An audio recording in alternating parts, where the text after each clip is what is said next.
It began as a joke, or at least that's what I kept telling myself. We were gathered around a dinner table with friends, laughter bouncing off the walls, wine glasses half full, plates still warm. I had no idea that a single careless line from me that night would change everything. And the way I looked at my husband forever. James and I had been married for 9 years. We'd built a comfortable life, the kind that makes everyone assume everything must be perfect. A lovely home, stable jobs, vacations every summer. But behind those polished smiles and picture-perfect moments, we had slowly become strangers living under the same roof. He buried himself in work, and I buried my loneliness behind sarcasm. That night, our friends Brian and Sophia had invited us over for dinner. Conversation drifted from work to relationships, and at one point, Sophia teased her husband about forgetting their anniversary. Everyone laughed, and somehow the attention shifted to me. Careful, Sophia, I said, swirling my wine. If James forgets ours next year, I might just get myself a new husband. The table erupted with laughter. It was meant to be harmless, a throwaway line to keep the banter going. But when I looked at James, he wasn't laughing. He sat still, jaw tight, eyes cold. For a moment, our gazes met, and something unspoken passed between us. The laughter around the table faded, replaced by an uneasy silence. He set his fork down quietly and leaned back in his chair. "You should," he said flatly. "Maybe then you'd finally realize it isn't the husband that's the problem." The air froze. Sophia's hand hovered mid-reach for her glass. Brian looked back and forth between us, unsure whether to laugh or stay silent. My heart raced, my throat dry. "What's that supposed to mean?" I asked, forcing a nervous laugh. James' tone didn't waver. "It means you've spent years blaming me for everything wrong in your life. Maybe a new husband won't fix what's actually broken." You could have heard a pin drop. My cheeks burned. My laugh died. And suddenly, the joke didn't feel funny anymore. He didn't raise his voice. He didn't have to. The calmness in his words cut deeper than a yell ever could. Everyone shifted uncomfortably, pretending to check their phones or take another bite, anything to escape the tension. I wanted to speak, to defend myself, but for the first time, I didn't know how. That single moment felt like our entire marriage unraveling in front of everyone. The car ride home was painfully quiet. Streetlights flickered across James' face as he drove, expression unreadable. Calm, distant, almost too calm. I stared out the window, replaying the moment over and over, wishing I could take it back. When we finally pulled into the driveway, he didn't wait for me to speak. He stepped out, unlocked the door, and went straight to the living room. I followed quietly, heart racing, unsure whether to apologize or defend myself.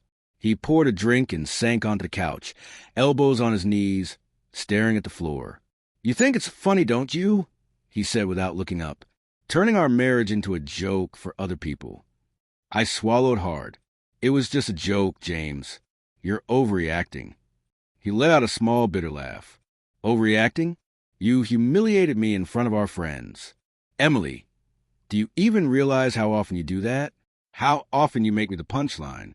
His voice wasn't angry. It was tired. That hurt more than any shouting could. "I didn't mean it like that." I whispered, "You've just been distant lately. I don't know how to reach you anymore.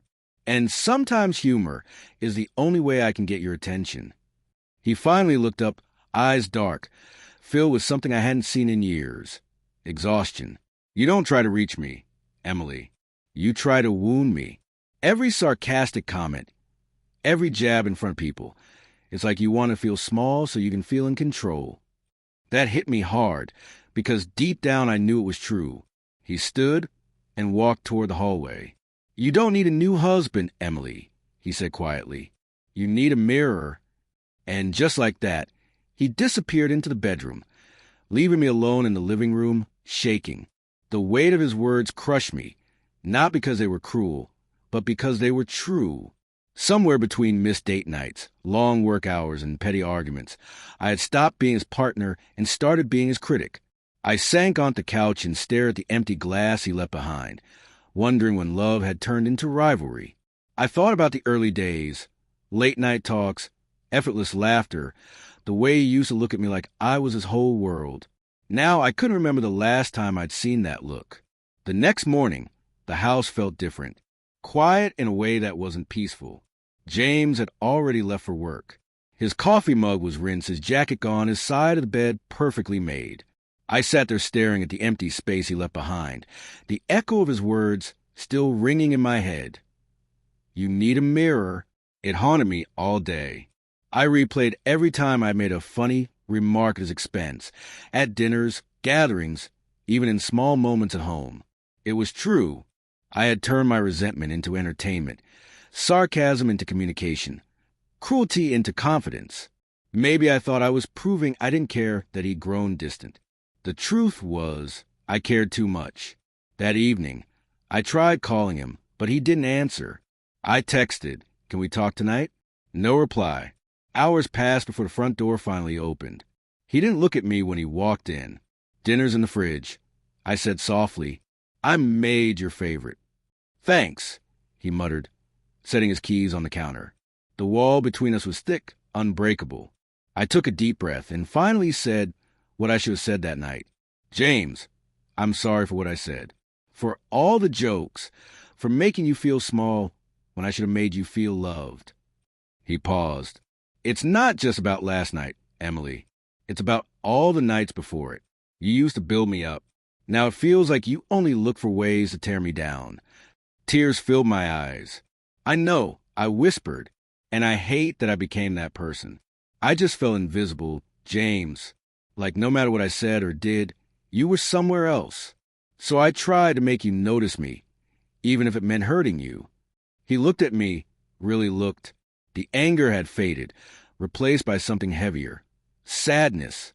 "We both stopped seeing each other," he said quietly. "You made jokes. I made distance. And we called it love." We stood there, two broken people holding the pieces of something that used to be whole. "I don't know if we can fix this," I admitted.